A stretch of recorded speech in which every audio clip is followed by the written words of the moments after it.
masih dengan channel Klavos Sukacita. Pembacaan firman di hari ini terbaca dari Kejadian 14 ayat 12 dan 13. Mari kita berdoa. Tuhan, kami akan membaca, mendengar dan merenungkan firman-Mu. Tuntun kami dengan kuasa Roh-Mu Kudus dan singkapkanlah firman-Mu bagi kami. Amin.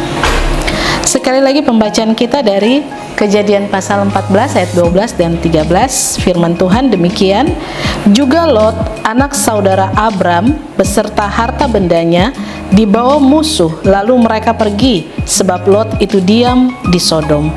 Kemudian datanglah seorang pelarian dan menceritakan hal ini kepada Abram, orang Ibrani itu, yang tinggal dekat pohon-pohon tarbantin, kepunyaan Mamre, orang Amori itu, saudara Eskol dan Aner, yakni teman-teman sekutu Abram. Demikian firman Tuhan. Dikatakan berbahagia adalah setiap kita yang sudah membaca, mendengar, merenungkan dan melakukan firman dalam kehidupan setiap hari. Pemirsa channel Klavos Sukacita yang diberkati Tuhan, dari pembacaan firman hari ini saya memberikan tema pertolongan yang datang tepat pada waktunya. Pertolongan yang datang tepat pada waktunya.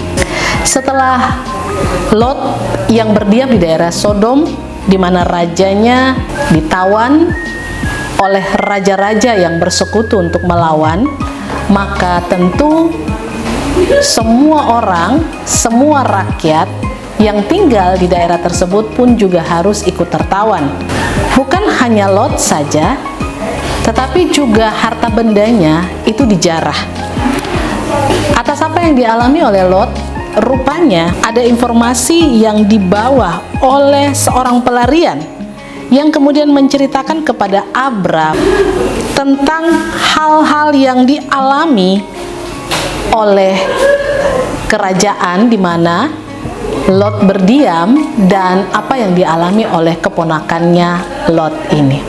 Dari apa yang disampaikan oleh seorang informan ini, seorang pelarian ini, kemudian ada sebuah tindakan yang dilakukan oleh Abram. Kalau kita baca pada ayat seterusnya, Abram mengerahkan orang-orang yang tinggal bersamanya, sekitar kurang lebih 318 orang, untuk kemudian melakukan sebuah penyerangan agar supaya dapat melepaskan keponakannya Lot.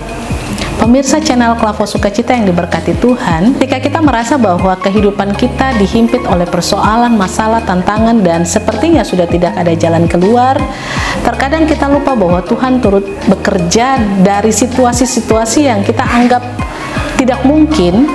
Itu justru mendatangkan sebuah jalan keluar yang sangat-sangat tidak dapat kita percayai, karena Tuhan kita bekerja di balik segala hal yang kemungkinannya sangat tipis sekalipun. Dan itu terjadi oleh Lot, ponakan Abram. Pasti dia berpikir bahwa sudah tidak mungkin lagi ada yang bisa menolong dia. Dia pasti mungkin berpikir bahwa bagaimana juga cara keluar, sementara yang menawan mereka, Lot dan orang-orang, bahkan semua harta bendanya, ini adalah bangsa yang kuat, yang tentunya sudah mengalahkan bangsa di mana Lot itu berdiam. Dan pasti tidak ada cara lain selain ada kerajaan yang lebih besar yang mungkin bisa mengalahkan mereka. Tetapi justru pertolongan Tuhan datang dengan cara yang tak terduga. Abram hanya mengerahkan orang-orang yang tinggal bersama dengan dia, yang juga sudah terlatih untuk bagaimana menjaga kawanan domba, terlatih untuk bagaimana mengalahkan binatang-binatang buas yang bisa mau menerkam ternak-ternak. Mereka hanya memiliki keahlian yang mereka pelajari berdasarkan cara hidup mereka, untuk bagaimana mereka hidup untuk dapat melakukan sebuah pekerjaan mereka secara baik. Nah, dengan pertolongan yang datang tepat pada waktunya ini membuat akhirnya Lot, harta bendanya, dan bahkan perempuan-perempuan atau siapa saja yang hidup di dalam kerajaan tersebut diselamatkan oleh Abram dan orang-orang yang bersama dengan dia.